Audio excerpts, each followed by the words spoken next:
Hi, Nicole Bandes. Thank you for coming on the Inner Edison show today. I really appreciate you being here. Thanks So for happy having to me. be here. Yeah. So it's I'm kind of a glad to be comedic. here for sure. Yeah, we just talk back and forth. It's there, and there's you can talk over me. You can do whatever. Just like I always say, don't call me late for dinner. So That's right.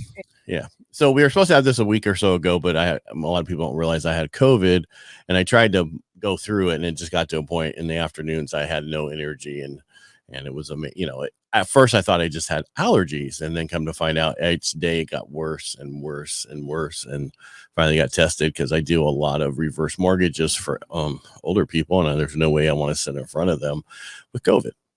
So, Yeah, I've had it, and it's definitely not fun. A few no, days of 102 plus fever, and I I didn't was have just that. like, I had no fever. Yeah, well, you got lucky on that one. yeah. Although So I didn't lose my sense of smell and taste, so neither I did got I. lucky on that one. Neither did So, I on this one. So who knows? But let's not talk about that and dwell on that. Let's talk about what you have to offer.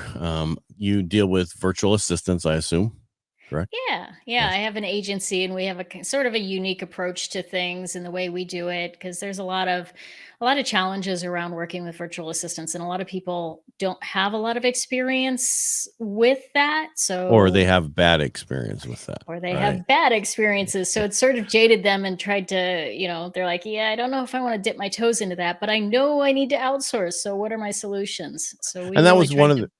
And I know brainstorm some I, options.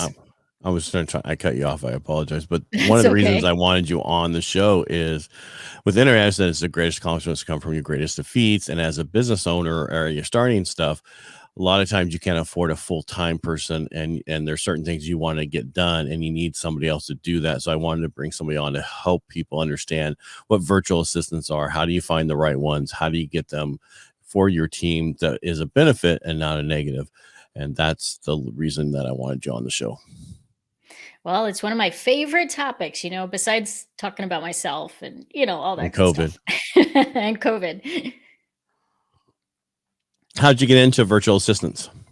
It's sort of a long and winding road, but I'll give you the condensed 2 cents version, or actually, I think it's 5 cents now with inflation. But It's I was actually a a penny. productivity So, coach, and I just kept having my clients say, I know I need to manage my time better, but what I really need to do is just get somebody to do this stuff for me. And so I said, it kind of almost in a moment of weakness, well, maybe I can help you with that. But really, time's always been a really important thing to me, and being able to make sure that you're spending time wisely because you only have one chance at today and right now. So make the most of it. okay, I totally agree. So that's how you got started. And how does it evolve since then? Well, it started with just me doing all the work. I kind of been in business now for a little over 20 years. And so I know a lot of the moving parts that are required in business. And I just was taking it on and realized, you know what? I don't want to be trading time for dollars. I want to do something that's a little smarter. And there's people that are so much smarter at this stuff than me. So let me find the people that I can work with to do those things. So I started building the agency approach to it and having the we call them directors of stuff you don't have time to do, and those are the point of contacts for our clients, and they're sort of like a glorified virtual assistant. They're on a higher level than an average virtual assistant. But they work with the clients to get all the stuff done. And then they work with our team of experts to do all the stuff that they can't do. So we sort of have that approach that is very team oriented. So what are some of the stuff they'll do for you? We work a lot with operations and marketing.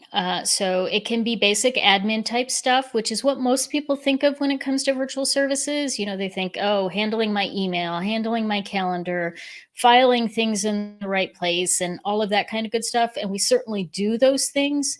But we can also do things on the marketing side. So, managing email marketing campaigns, managing social media, helping to do website work, whether it's just maintenance or updates and edits, those kind of things. So we actually run a broad spectrum for the clients that we do work with. Yeah, I'm trying to find out so that people understand what you can hit through that whole broad spectrum. So if someone's listening and they say, I need the, and you tell, because everybody has a different need. I mean, if Right. the calendar side, everybody needs someone to oversee their calendar, right? Because Yeah, that's really usually what I tell people is the only things we don't do outbound sales calls. So if you need somebody that's going to be selling for you, we can't handle that. And we don't do things that are location based. So if you need somebody that can physically be in a location, we certainly can't handle those type of tasks because because our otherwise it employees are wouldn't be all remote. virtual. Exactly. Hence the name, right? Right. Yeah. Yeah. So, yeah, but travel arrangements, we do a lot of those. We do a lot of podcast edits and production for our clients. Our clients are primarily coaches and other online based service entrepreneurs. So, it's that's sort of our niche. While we do a wide variety of things for that niche, we're not going to work with like e-commerce businesses, and we're not going to work with brick and mortar businesses. All right. So your So, perfect client is you just said coach, online coach. Is that what you just said? right, right. Okay. They might be doing workshops, webinars, master classes, group coaching, those kind of things. They might be speakers speaking from the stage, whether that's virtual or now that we're mostly out of COVID, getting back to live events. So they might be doing live events as well. And so let's just take one of those people and explain to me what you don't have to tell me the name, of course, but what do you do for that? You know what I mean? So people understand what you Yeah, exactly do for them.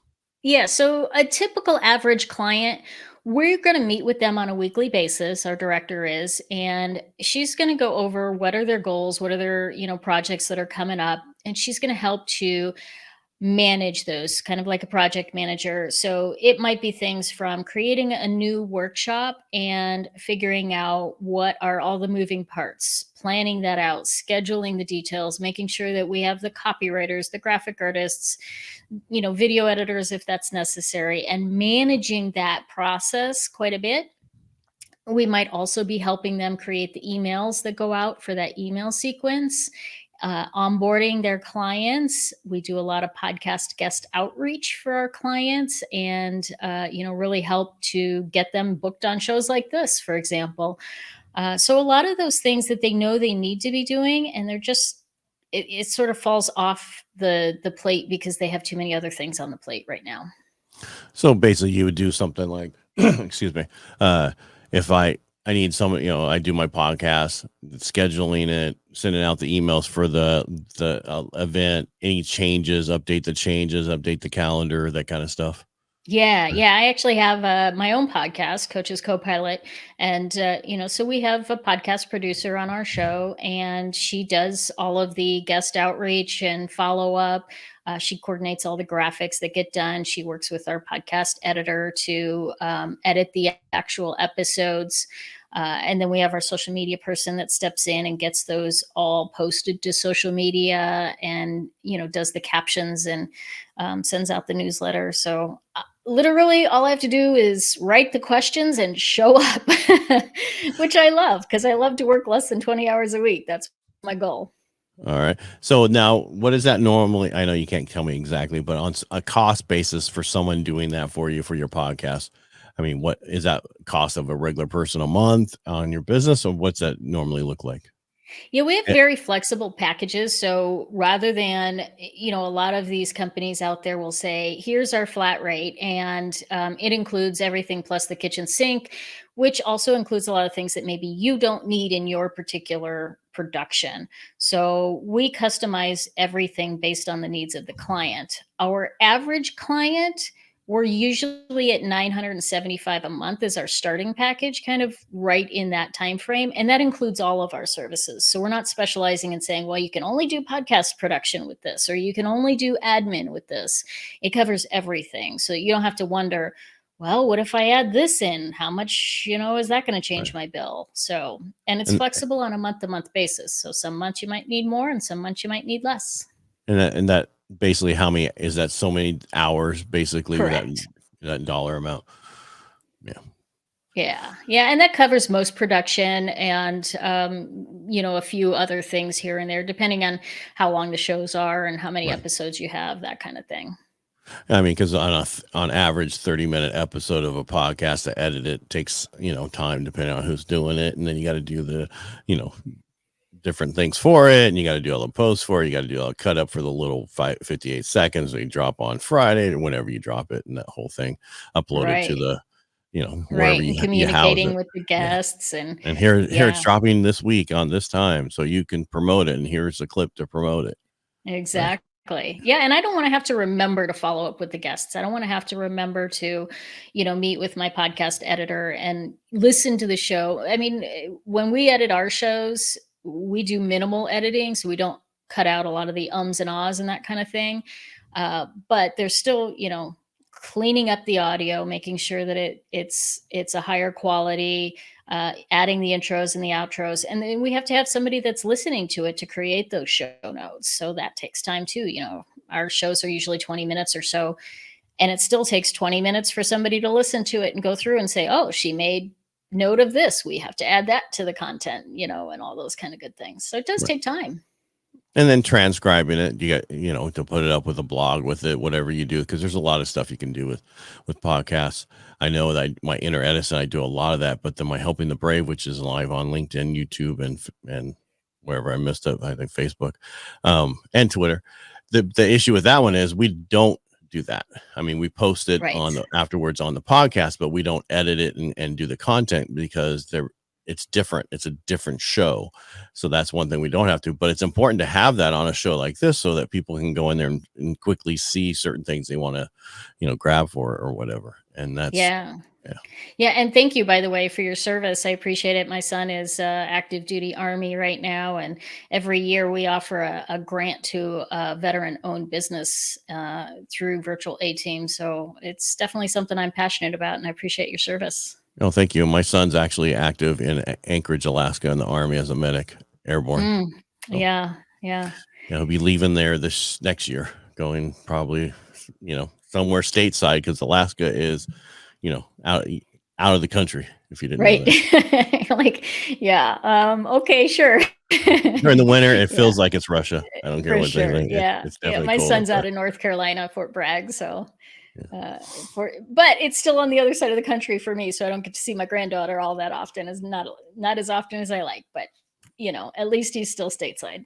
That's right. I mean, then so Blake's will be going probably either Colorado or Washington State, Mhm. depending on where he gets, put because he's Sure. airborne. So they have only so many places they can go. But that's not the show we're talking about today. But it's important to thank our vets for everything they do. Um, Absolutely.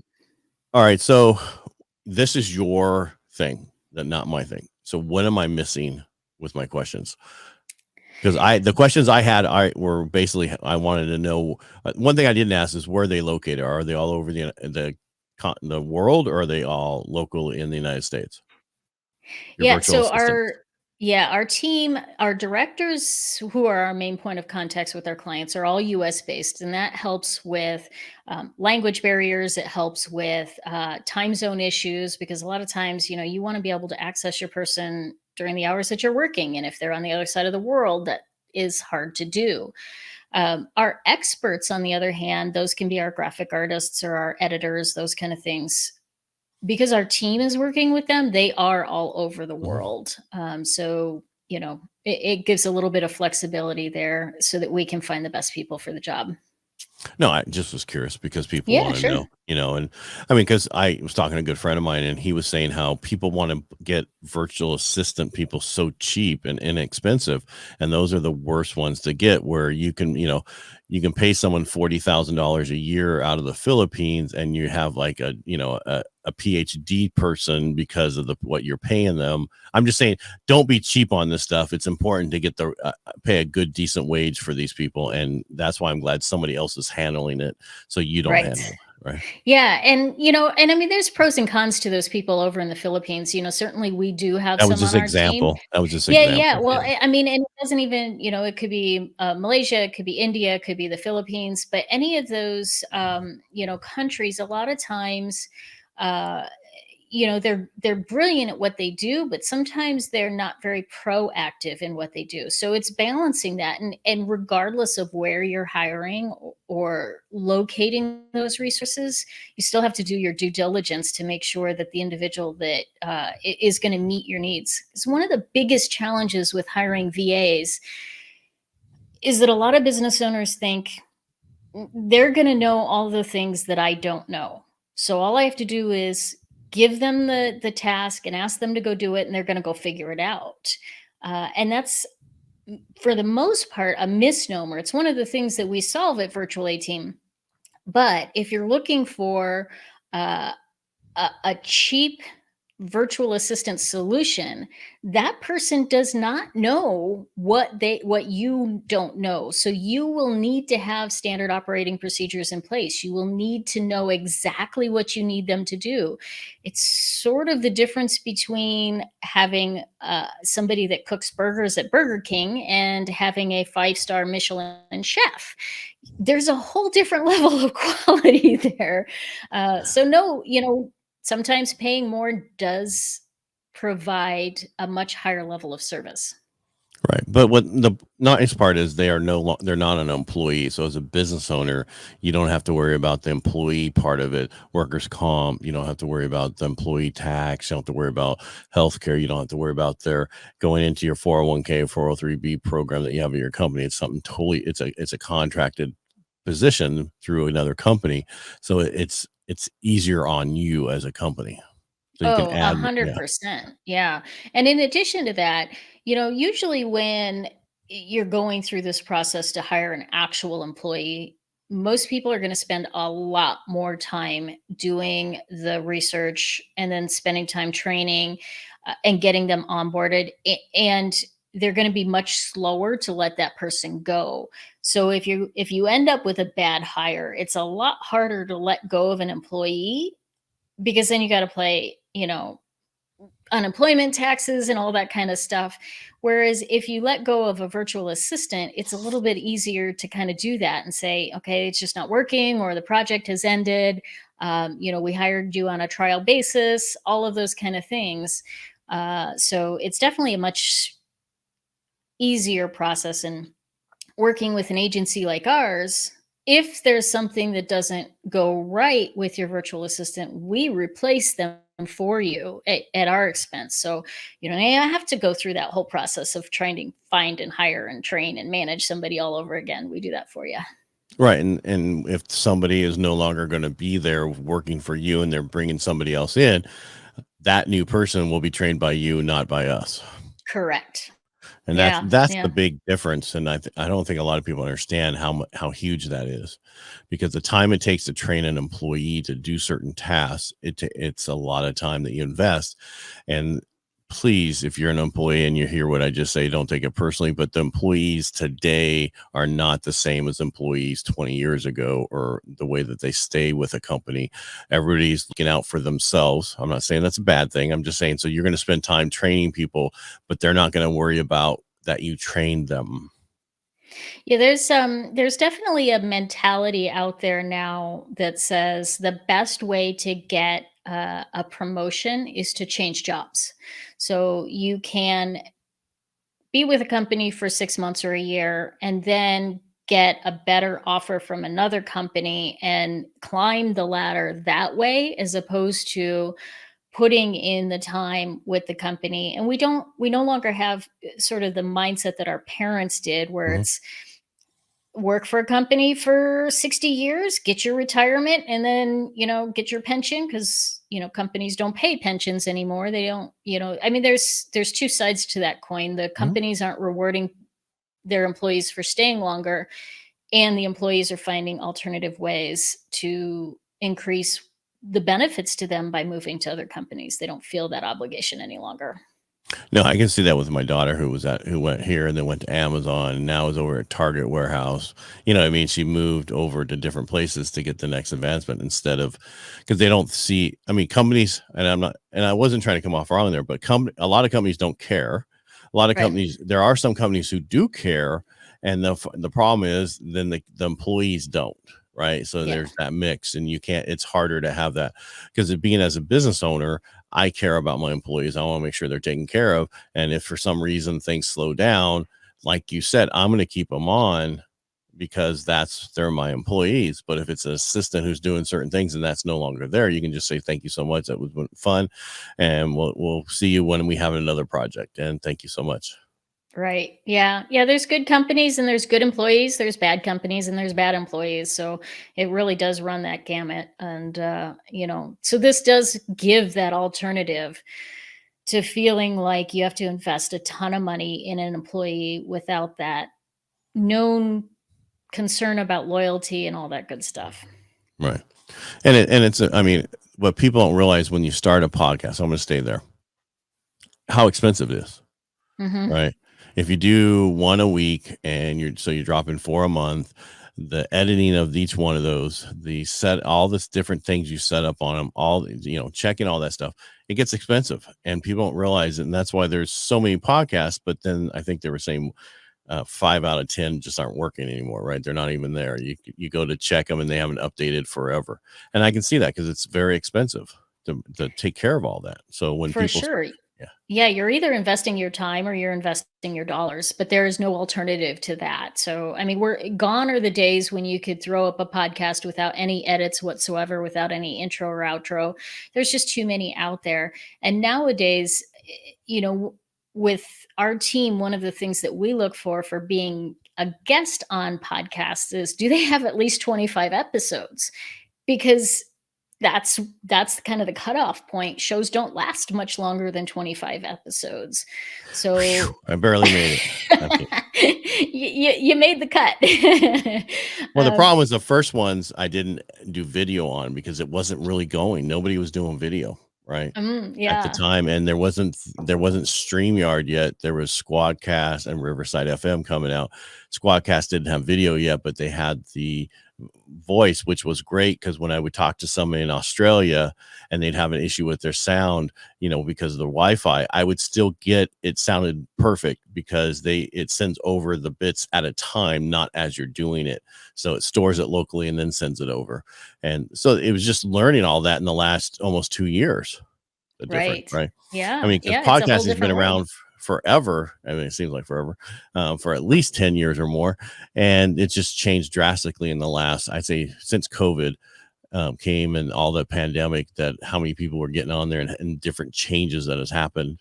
Because I mean, I use this software that I'm using now for everything I do. Yeah. And it makes it more beneficial because, like I like to be out on the road. My husband and I go RVing all over the country, hence the background here, Lost Dutchman mine. And I actually can see the oak drawers behind you.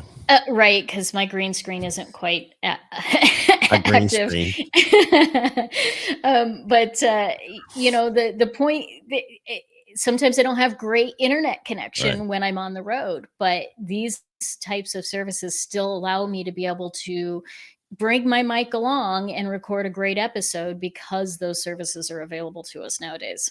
Right. And it's a totally different world. I mean, everything we do. And that's why I'm just glad that we have these opportunities so I can talk to people like yourself, find out more information for people who listen to my show to really understand what's out there and how it can benefit them. Because one of the biggest things that I talk about is, it's important to have these moments in your life, your Edison moments, and learn from them. But it's also important to have people come and teach you certain things or be in place so you don't have them as much, so that there's fewer of them. But you still have to have them because we all have to grow.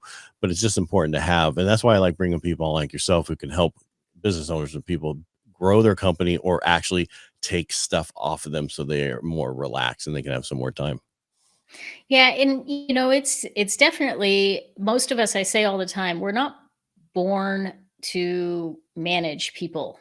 For most of us, it's not an innate skill, just like many of the things in business are not innate skills for us. We got into business because we love what we do and we're good at it, but it doesn't necessarily mean we're good at all of the other stuff. So let somebody that is good at all that other stuff do it for you, so you can really focus in on what you do best and do more of that.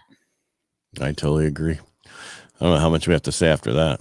This is a mic That's drop the right mic there. drop moment. Because that's what I Jinx, tell. she owe me a soda. It's basically what I've learned from years, that what I do best is what I do best, and to have my other people handle everything else. Excuse me. That takes forever for this to go away after you had Yes, it COVID. does. Um, and that's why I drinking tea, not scotch, just to keep the vocal cords going. Well, I hear Uh, whiskey's pretty good for that kind of thing. yeah, I can't stand the taste of whiskey. So. I'm sorry for you. Well, when I was a kid, it was those hot toddies my parents gave us when we were sick. That yeah, it was There you always go. horrible whiskey. See, it's good Yeah. for you when you're sick. Oh, it was horrible whiskey, and so so I just smell it, and I know I'm like I already know how that's gonna taste. Yeah, yeah, we're not going down that road. We already did. Oh, But darn it. all right, anything else you want to drop before we go? Anything else you want to help people understand that I missed? I really think it's just a matter of focusing on the things that are most important to you because you only have that one chance at now. Um, Tomorrow's not guaranteed. That's correct. So if people reach out to you at virtualateam.com, Perfect. right? That's how they reach you, right? That works. All right. So, Nicole, thank you so much for coming on the show today. I really appreciate it. And if you guys have any needs, please reach out to Nicole at virtualateam.com. I'm going to reach out to him after the fact. So please, you do the same. And again, Nicole, thank you for being on the show today. Thank you so much. Appreciate it.